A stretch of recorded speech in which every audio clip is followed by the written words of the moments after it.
Des actes d'ingérence inacceptables. On rappelle que le ministre algérien des Affaires étrangères a exprimé sa ferme réprobation et a averti que de telles pratiques pourraient entraîner,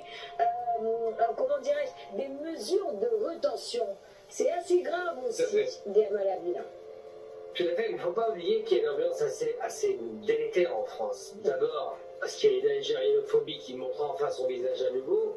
Pendant des années, on s'est caché derrière un mot qu'on appelait islamophobie, pour ne pas parler de racisme. En réalité, le racisme est clair. On déteste les Maghrébins, on déteste encore plus les Algériens. N'oublions jamais que la France a perdu 200 ans de guerre, c'est pas rien. Et que sa dernière grande défaite, c'est l'Algérie. Elle perd en 54 à Dien Bien Phu, elle perd à nouveau l'Algérie et tout l'empire colonial français est perdu à cause de l'Algérie. C'est une des raisons pour lesquelles il y a un moteur de haine qui existe. Il y a entre 15 et 20 millions de Français, directement ou indirectement, qui sont touchés par cette guerre. Je parle des rapatriés, je parle des Algériens qui vivent en France, je parle des anciens de l'Ouest, je parle de tous ces militaires frustrés qui ont perdu, je parle de toute cette classe politique détestable et délétère qui déteste les Algériens pour ces raisons-là. Donc tout ça, c'est quand même une ambiance. Ensuite, récemment, avec la chute programmée, planifiée et qui a été manipulée de Assad, parce qu'on ne chute pas en 11 jours quand on tient 13 ans sur une guerre civile. Ça, ce n'est pas possible. Donc il y a une organisation qui a fait chuter Assad, qui était volontaire. Eh bien, la France, beaucoup en France, beaucoup d'illuminés, ont parlé de l'Algérie comme étant la prochaine sur une liste qui aurait été préétablie. Bon, c'est toujours amusant de voir qu'ils comparent un petit pays sans moyens comme la Syrie avec l'Algérie, et ils ne vont pas comparer un grand pays, par exemple, comme la Libye, qui a un peu plus de moyens quand même, une grande puissance aussi économique et militaire, avec l'Algérie. Quand la Libye tombe en octobre 2011, déjà, il y a quelques illuminés qui espéraient voir l'Algérie suivre. Il y a des obsessions anti-République arabe qui sont réelles.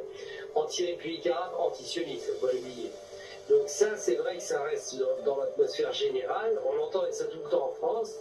Et je ne serais pas étonné que certains illuminés politiciens français haineux s'inscrivent là-dedans.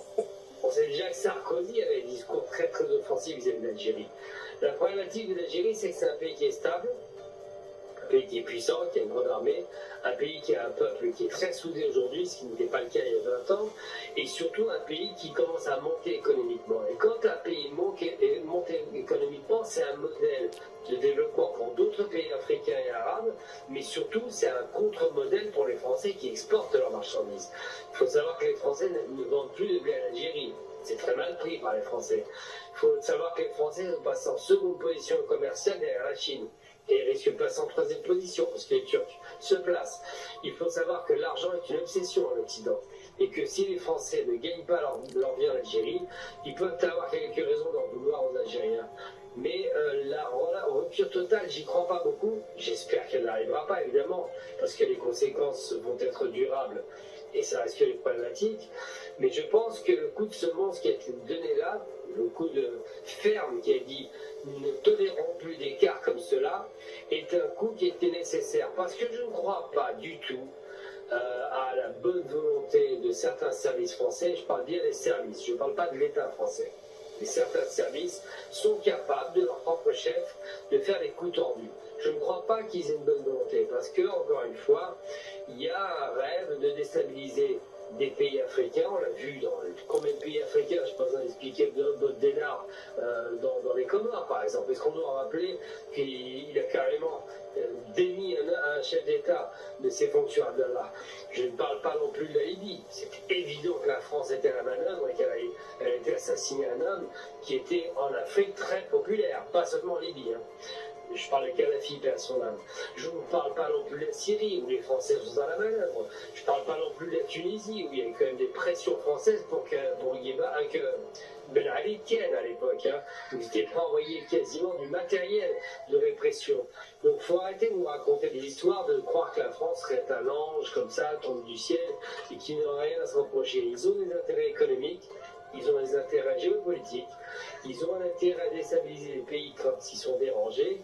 Alors, est-ce que c'est l'exécutif? Je ne sais pas. Mais une chose est certaine, c'est qu'il y a des services en France qui en sont capables. Parce qu'il faut bien comprendre que dans un corps constitué comme l'État français, eh bien